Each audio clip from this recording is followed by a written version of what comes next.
She's my co-host. Awesome. Oh my. So do you have like a theme song? Like when you Not yet. I'm about to though. Alright. I just gotta sit down and do it. But You know what I used to do for these things? Like I used to put the radio, and then just like lower it with the volume and then come in. You know what I mean? That's how I used to do there it. you go. That's Yeah, smart. I just say it, yeah.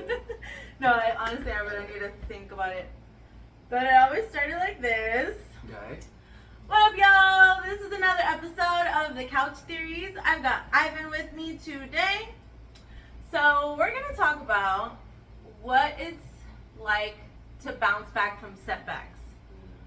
This motherfucker, I'm sure, is very knowledgeable on how to get back on your feet. So we're gonna talk about it. So, what's your advice, first man? and foremost, thank you for having me on the show. I'm super excited. Yo, it's always been an honor and a pleasure to try to get here and do this, man. Thank you, man. I appreciate you having me. And so, setbacks, right? So, setbacks is a thing where, yes, setbacks are... It's a mindset, definitely. It's a mindset. Yeah. Because we're all going to have setbacks no matter what. We're all gonna, totally. Everybody. Whether your car breaks down, whether you look at your bank account and you got $2, whether you accidentally lose your Beats at the airport. I mean, I don't know. I just happen to be. No, for real. It's a freaking setback because, or the other setback is you lose one ear pod and now you only have one. I mean, so facts. But listen, there's the degree of setbacks can be minor or they can be very, very like losing years of your life. Yes. Right? Yes. So, and I've been on every side of the spectrum and every side of the table. Same. So I've been where I've lost my ear pod and also where now I've also gone from losing years of my life, right? Yeah. But for my own reasons, right? Yes.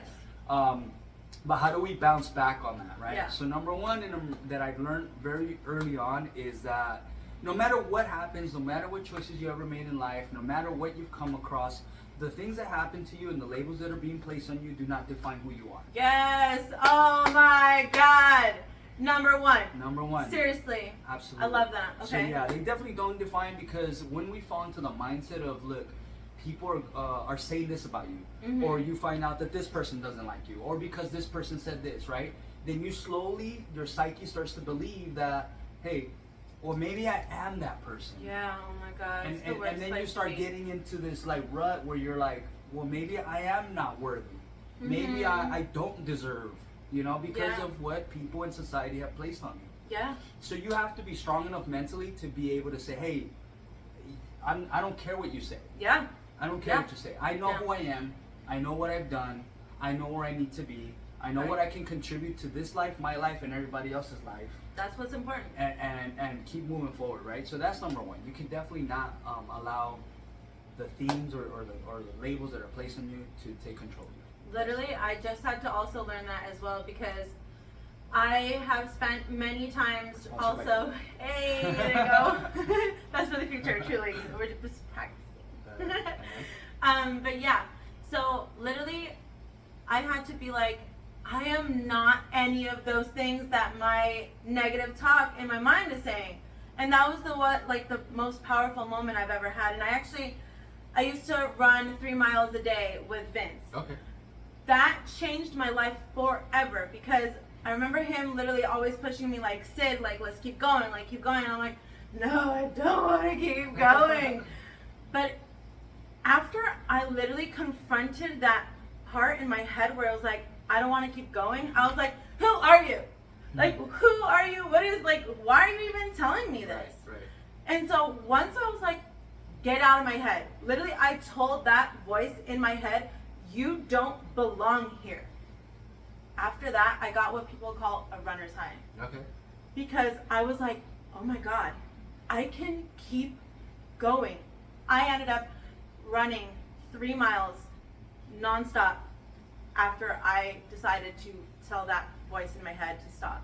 So definitely, so you bring up a great point. And the point being is that if we were to put it in perspective, right, and we were to put a laser, right, and you had a laser pointer and you were just shooting from here to like the infinity, nothing is ever going to block that laser, right? Yeah. It's unless we put a wall in front of it, then you will no longer see the laser from behind, right? So, but if you don't put anything in front of it, you will see that laser forever. So the point being is, what you just shared, and if it makes sense, is that we're the only ones that put up our own barriers and obstacles. We're the only ones, right? But once we overcome and realize, hey, because we're the ones doing it to ourselves, and we remove them, then can nothing stop you, right? Yeah. So again, it's overcoming.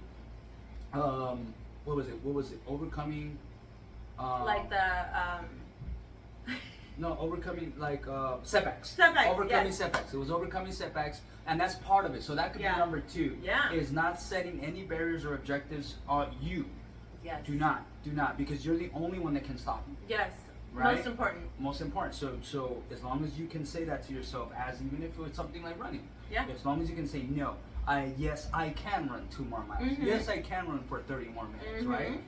And you push yourself and you get to those 30 minutes, then you can say, hey, I can push for 30 more minutes. Yep. Right? Yep. But if you say no, or I've had the same thing. Like even before I start working out, I'll already start thinking about food. I feel that. And I'm like, I can't wait to get to that sandwich. Or I can't wait to, and then like halfway through my workout, I'm like, fuck this, I'm done. I want that fucking sandwich. You know what I mean? So, but it's important that we just clear our minds and we focus on the task at hand, and that we do not put any barriers or objects in our way, so that we're able to push through. Dude, yeah, absolutely, I love that. 100%. Hell yeah, dude, that is amazing. And I think setbacks are there to teach us something. 100%. I like to believe that good and bad things, I don't really think they're actually bad anymore. I used to believe in it too, but now I just believe in good. And that's kind of crazy to think, because bad situations I just see as lessons now. And lessons, if you decide to take them that way, they're inherently good, because they're there to make you a better person. And so to me, that sounds like a good thing. So I think everything is good, even though it's like bad. But yeah, setbacks are there to be lessons, and it is your choice to see it that way or not. Because the moment you literally make it a bad thing and you don't want to learn from it, that's on you. Yes. That's on you. You don't want to progress, you don't want to grow, you don't want to change. Right. Literally, and so that's my little take on, setbacks and like, I don't know. Yeah. Well, overcoming setbacks, like you said something super key, right? And you said the word choice. Choice. And I promise you, and this is for everybody that's out there, choice is your choice. We're talking about your responsibility. So if you wake up pissed off, guess what? Woo! It's your choice. Yeah. If you wake up mad, it's your choice. That's your choice. Okay, you can never give anybody that much power to make you mad, to make you sad, to make you happy. That's your choice. Bro. So if you're pissed off, you have the choice to not be pissed off. Yeah. And it's like that. So literally. It's literally like that. And you have the choice to be happy. You have the choice to be sad. You have the choice to be mad. You have the choice to be whatever. It's your choice, but only you can change it. We can sit here and talk to you about it, but you're the only one that can change it. Dude, it's about taking accountability. Okay, so before you came here, I just sat and made a cute little short video and just like advice, and I was literally just talking about that like change is about taking accountability, and like you have the option, like literally every single moment, to feel what you want to feel. And sometimes you want to be angry, and sometimes you want to be sad, and that's okay. But I've realized that those feelings are gateways to more happiness. Right. It's kind of crazy. It is. So I just had this conversation with somebody yesterday, right? And it was about like pretty much loving everything and loving nothing. So it was, I was given a book, interestingly, by a friend, who will remain nameless at this particular chapter in our lives. And she gave me this book by an author named Osho. I think it's Osho, something like that. Okay.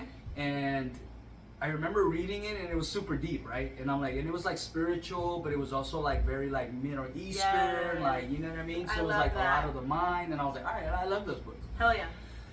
But there was a specific quote that took me away. Okay. In the book. I loved it so much that I actually tattooed it on my hand. Ooh, let's And it says, love everything, but be attached to nothing. Yes. Yeah. And then when I put it on, she told me that was the curse. Uh-oh. She said it was the curse. Yeah. She said that is, you're like done.